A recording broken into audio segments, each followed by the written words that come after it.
इस देश में कुछ लोग ऐसे भी थे जो 2014 के पहले कहते थे कि नरेंद्र मोदी कभी देश के प्रधानमंत्री नहीं बन सकते। ये उनकी भविष्यवाणी थी। लेकिन क्या आप कल्पना कर सकते कि नरेंद्र मोदी के पीएम बनने की भविष्यवाणी 237 साल पहले हो गई? भाई तब तो नरेंद्र मोदी पैदा भी नहीं हुए थे।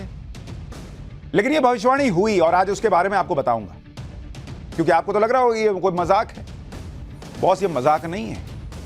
हम खुद ये बात सुनकर चौंक गए थे कि कोई कैसे 237 साल पहले ये भविष्यवाणी कर सकता है कि नरेंद्र मोदी देश के प्रधानमंत्री बने। लेकिन जब पाठशाला में हमने इस पर रिसर्च की और उस व्यक्ति के बारे में पढ़ा जिसने 237 साल पहले यह भविष्यवाणी कर दी थी, तो हम भी हैरान रह गए। ये कौन व्यक्ति थे जिन्होंने इतनी बड़ी भविष्यवाणी सैकड़ों साल पहले कर दी थी, ये आज आपको आगे बताऊंगा। लेकिन पहले पीएम मोदी की यह तस्वीर देख लीजिए, जिसमें वो अपनी सियासी भविष्यवाणी के बारे में खुद देख रहे हैं। ये देखिए, वो लिखा हुआ देख रहे हैं। उनके बारे में जो भविष्यवाणी है वो लिखित में है। और 12 अप्रैल 2014 जब वो पीएम नहीं बने थे, तो उन्होंने वो भविष्यवाणी लिखी हुई देखी थी। आमतौर पर आपने पीएम के 2014 में शपथ लेते हुए तस्वीरें देखी होंगी, लेकिन यह तस्वीर नरेंद्र मोदी के पीएम बनने से पहले की तस्वीर है। और इस तस्वीर में पीएम मोदी को लेकर सैकड़ों साल पहले हुई भविष्यवाणी का राज छिपा है। और अपने बारे में इस भविष्यवाणी को नरेंद्र मोदी ने पीएम बनने से पहले खुद जनता को बताया था। यह तस्वीर राजस्थान की है। 12 अप्रैल 2014 की तस्वीर है, यानी नरेंद्र मोदी के पीएम बनने से ठीक 1 महीने पहले की तस्वीर। इसमें नरेंद्र मोदी राजस्थान के एक संत की बात कर रहे हैं। ये वही संत हैं जिन्होंने 237 साल पहले मोदी राज के आने की भविष्यवाणी कर दी थी। राजस्थान के इन प्रसिद्ध संत का नाम मावजी महाराज है। जब उन्होंने भविष्यवाणी नहीं की थी कि अब अशोक गहलोत सरकार कभी नहीं लौटेगी, तो हमने आपको बताया था, मावजी महाराज के बारे में भी थोड़ा बताया था। और उन्होंने, पीएम ने खुद कहा था कि हम भाई उस पावन धरती पर खड़े हैं जहां मावजी महाराज ने भविष्यवाणियां की थी। जब पीएम मोदी ने राजस्थान में एक चुनावी रैली में यह कहा था कि अशोक गहलोत की सरकार अब कभी नहीं बनेगी। पीएम मोदी ने यह बात जिस जगह पर कही थी, वो जगह प्रसिद्ध संत मावजी महाराज की धरती है। और इस देश में बहुत लोग शायद नहीं जानते होंगे मावजी महाराज के बारे में, लेकिन आज आप सुनेंगे तो हैरान रह जाएंगे कि उन्होंने नरेंद्र मोदी को लेकर क्या भविष्यवाणी की थी। हमने पाठशाला में भी मावजी महाराज के बारे में थोड़ा आपको बताया था। मावजी महाराज वो संत हैं जिन्होंने आज से करीब 237 साल पहले ऐसी ऐसी भविष्यवाणियां की थी जो आज भी 100% सच साबित हो रही।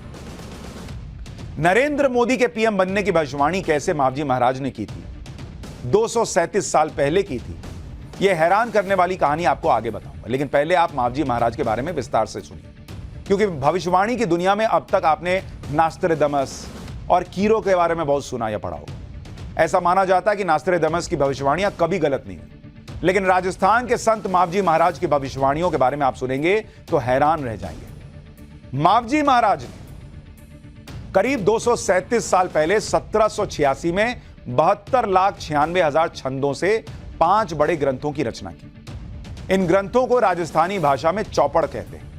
इन्हें मावजी महाराज ने अपने हाथों से लिखा था और उनकी तस्वीरें दिखाऊंगा। एक तरफ आप लगी हुई भी देख रहे हैं तस्वीर। इन्हीं ग्रंथों में 72,66,000 से ज्यादा भविष्यवाणियां लिखी गई। इन भविष्यवाणियों को स्थानीय बागड़ी भाषा में बांस की कलम और लाख की स्याही से लिखा गया, जो आज भी सुरक्षित है।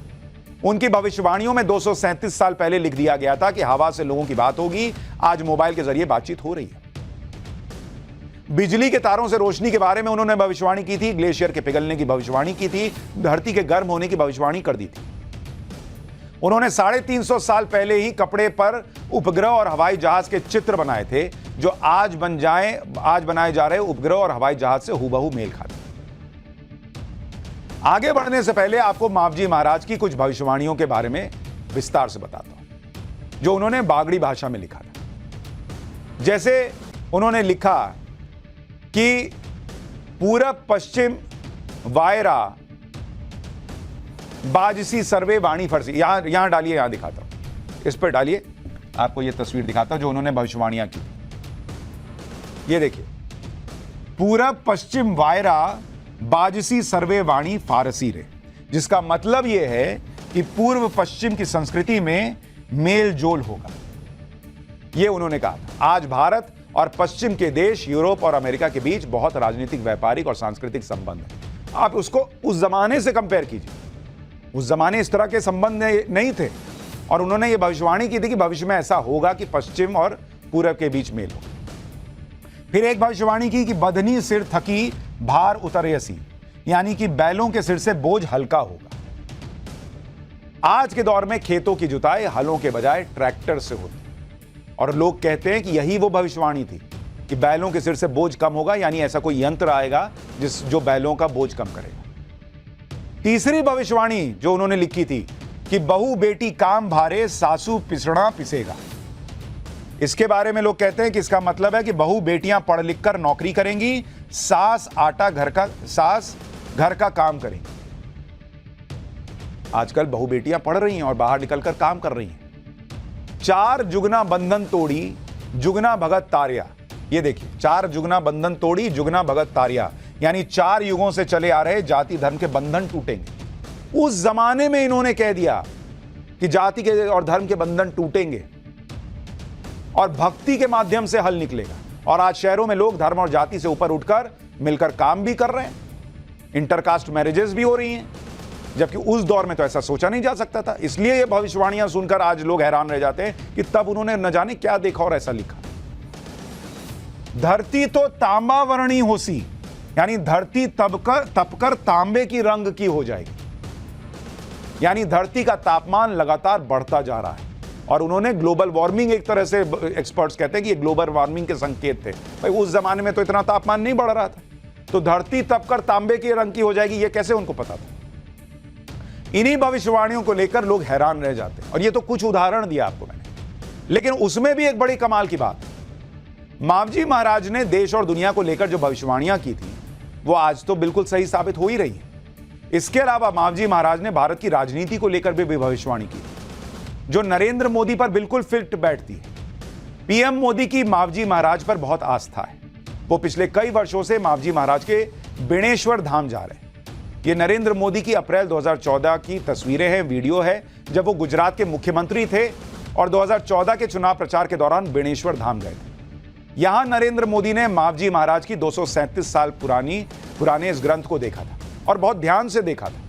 तब नरेंद्र मोदी को यह जानकर बहुत हैरानी हुई थी कि उनके बारे में भी इस ग्रंथ में एक भविष्यवाणी की हुई 237 साल पहले। यह देखिए, उस भविष्यवाणी को वो पढ़ रहे हैं। नरेंद्र मोदी ने यह बात तुरंत नोट कर ली और चुनावी सभा में जाकर लोगों को सुनाई भी। इस भविष्यवाणी में क्या लिखा गया था, पहले नरेंद्र मोदी जो कह रहे हैं वो सुनिए, फिर मैं आपको उस भविष्यवाणी का एक एक शब्द बताऊंगा और उसका मतलब समझाऊंगा।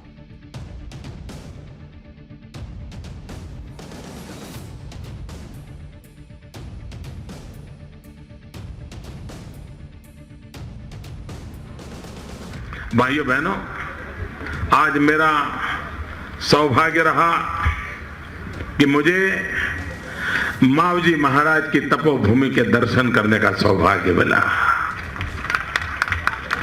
बाणेश्वर जी के दर्शन करके मैं आया हूं। इतने प्रेरक शब्द है, लिखा है, मुझे भी मालूम नहीं है कि इतनी बढ़िया बात 400 साल पहले लिखी गई है। मावजी महाराज ने लिखा है, जम्बू खंड जुमलो आगे है महाराज, धोरा घड़नी ढूल की, गुजरात नो डंको वागे महाराज। मावजी जी वाणी बुले है महाराज, जातु धर्म पास आवेगा, धर्म ने बातें सालेगा महाराज। बेणेश्वर नो बेड़ को रसाए महाराज, दिल्ली मां दीवो लागे महाराज। इन्होंने गुजरात को और दिल्ली को जोड़ दिया है मावरी जी महाराज ने। अद्भुत बात है जी। उस जमाने में गुजरात से दिल्ली जाकर के दिया जलेगा, ये बात मावजी महाराज ने कही है। भाइयों, आज की तारीख में कोई भी ये सुनेगा तो हैरान रह जाएगा कि ऐसी भविष्यवाणी कोई कैसे कर सकता है। ये नरेंद्र मोदी को लेकर 237 साल पहले की गई वो भविष्यवाणी है जिसके बारे में देश की जनता को अप्रैल 2014 में पता चला। अब आपको इस भविष्यवाणी के शब्दों के बारे में एक एक करके बताता हूं। जरा यहां तस्वीर डालिए कि उस भविष्यवाणी में लिखा क्या था। जरा इसको लोग देखेंगे तो आपको समझ में आएगा। इस भविष्यवाणी में यह लिखा है कि गुजरात नो डंको बाके महाराज, यानी गुजरात का डंका बजेगा। एक वक्त ऐसा आएगा कि गुजरात का डंका बजेगा। और आप याद कीजिए कि नरेंद्र मोदी जब मुख्यमंत्री थे तो गुजरात का डंका बज रहा था। यूपीए की सरकार होते हुए भी हर बार गुजरात को अवार्ड मिलते थे। इस तरह का गुजरात में काम हो रहा था, गुजरात मॉडल की बात होती थी। 237 साल पहले उन्होंने लिख दिया मावजी महाराज ने, गुजरात नो डंको बागे महाराज, और वो हुआ। फिर वो लिखते हैं मावजी वाणी बुले है महाराज, यानी मावजी महाराज की वाणी कहती है कि जातु धर्म पास आवेगा, यानी जाति और धर्म पास आ जाएंगे। आप देखिए आज की डेट में नरेंद्र मोदी क्या कहते हैं, लोग कह रहे हैं जातिगत जनगणना करानी है, वो कहते हैं भैया हमको जातिगत जनगणना के मामले में ना पढ़ो, हमारी एक ही जाति हमको पता है और वो है गरीब की जाति, और जो घर मिल रहे हैं, शौचालय मिल रहा है, वो जाति और धर्म देख के नहीं मिल रहा। तो उन्होंने भविष्यवाणी की जातु धर्म पास आवेगा, धर्मनी बातें सालेगा महाराज। और फिर आगे लिखते हैं कि बैणेश्वर रो बेण को रसाए महाराज, बैणेश्वर उनके धाम की बात है। और आखिरी की लाइन पढ़ी है, उस जमाने में उन्होंने कहा कि दिल्ली मां दीवो लागे महाराज, यानी दिल्ली में दिया जलेगा, गुजरात का डंका बजेगा और फिर दिल्ली में दिया जलेगा। अब आप सोचिए, गुजरात का डंका बजाने के बाद कोई नरेंद्र मोदी निकलते हैं और वो दिल्ली में आकर दिया जलाते हैं, या फिर आप कह लीजिए कि दिल्ली में आकर सत्ता पर काबिज होते हैं। और इसीलिए एक्सपर्ट्स कहते हैं कि यह भविष्यवाणी 237 साल पहले हुई भविष्यवाणी, जिसमें गुजरात और दिल्ली का कनेक्शन है, वो सीधे सीधे संकेत था, बिना नाम लिया, वो उस वक्त नाम थोड़ी था, लेकिन कि गुजरात से कोई आकर दिल्ली पर राज करेगा, यानी नरेंद्र मोदी। आज देखिए वही हो रहा है। नरेंद्र मोदी को लेकर की गई इस भविष्यवाणी के सामने आने के बाद वो मई 2014 में गुजरात के मुख्यमंत्री से देश के प्रधानमंत्री बन गए। मावजी महाराज की भविष्यवाणी पर पीएम मोदी के अलावा राजस्थान की जनता भी बहुत भरोसा करती है। मावजी महाराज ने भविष्यवाणी के अलावा अपने हाथों से कई कृतियां जैसे ज्ञान भंडार, अकल रमण, सुरानंद और ज्ञानरल माला भी लिखी है। मावजी महाराज ने 5 ग्रंथ लिखे थे, जिनमें 72 लाख से ज्यादा भविष्यवाणियां हैं। लेकिन अब पीएम मोदी इन ग्रंथों का डिजिटलाइजेशन करवा रहे हैं। आने वाले दिनों में आप इन भविष्यवाणियों को अपने मोबाइल पर पढ़ सकेंगे। केंद्र सरकार के राष्ट्रीय पांडुलिपि मिशन के तहत वागड़ी भाषा को ट्रांसलेट करके हिंदी भाषा में इंटरनेट पर अपलोड किया जाए। हो सकता है आपके लिए भी कुछ मिल जाए। कुछ लोग ढूंढेंगे कि 2024 के लिए भी कुछ लिखा है क्या। मावजी महाराज की राजस्थान में बहुत मान्यता है, और मुझे अफसोस सिर्फ ये होता है कि विदेश में कोई कुछ कह दे तो उसको लेकर डंका बज जाता है। अपने यहां लोग कुछ कह के गए हैं, उनके बारे में कोई बताता भी नहीं। मतलब कोई पाठशाला लगती है, कोई सुशांत सिन्हा लगता है जो आएगा रिसर्च करके आपको चोल साम्राज्य के बारे में बताएगा। नहीं तो आप ताजमहल देख के ही खुशी में रहेंगे कि भैया ताजमहल से अच्छा तो कुछ बना ही नहीं, मुगलों से अच्छा तो कुछ राज ही नहीं किया किसी। जो हिंदू धर्म से जुड़े हुए अद्भुत मंदिर हैं, उनके बारे में बताने के लिए कोई पाठशाला लगती। मावजी महाराज के बारे में बताने के लिए कोई पाठशाला लगती नहीं। तो हैं चैनल बम फोड़ रहे युद्ध वाले, भम भम, लोग देख भी रहे हैं। मावजी महाराज की राजस्थान में बहुत मान्यता है। उनका जन्म बांसवाड़ा और डूंगरपुर के नजदीक एक छोटे से गांव साबला में। मावजी महाराज अपनी कड़ी तपस्या और अध्ययन से ज्ञान की प्राप्ति कर चुके थे, और इस स्थान को अब बेणेश्वर धाम कहा जाता है। वो बागेश्वर धाम मत समझ लीजिएगा, बागेश्वर बाबा वाला, ये बेणेश्वर धाम है। यहां के लोग मावजी महाराज को निष्कलंक भगवान के रूप में पूजते हैं। दरअसल मावजी महाराज ने जाति पाति का विरोध करते हुए निष्कलंक संप्रदाय की स्थापना की। इसमें संप्रदाय में अछूत कही जाने वाली जातियों और आदिवासियों को शामिल किया गया। मावजी महाराज ने उस समय इन दलित पिछड़ों से फैला हुआ अंधविश्वास मिटाया। उन्होंने दक्षिणी राजस्थान में घूम घूम कर आदिवासियों को जागृत किया। मावजी महाराज ने राजस्थान में लसोड़िया आंदोलन भी चलाया, जिसके तहत विधवाओं को फिर विवाह करने की बात कही गई। आप सोचिए, 200-250 साल पहले भारत गुलामी और सामाजिक कुरीतियों में फंसा हुआ देश था, तब मावजी महाराज ने जाति और धर्म से ऊपर उठकर समाज के वंचित और शोषित वर्ग को जोड़ने की बात कही। आज प्रधानमंत्री मोदी भी उसी सोच को अपनी राजनीति में इस्तेमाल कर रहे हैं। इसलिए वो देश के सबसे लोकप्रिय नेता ऐसे ही नहीं बने। लेकिन मावजी महाराज ने तो भविष्य बहुत पहले देख लिया था शायद।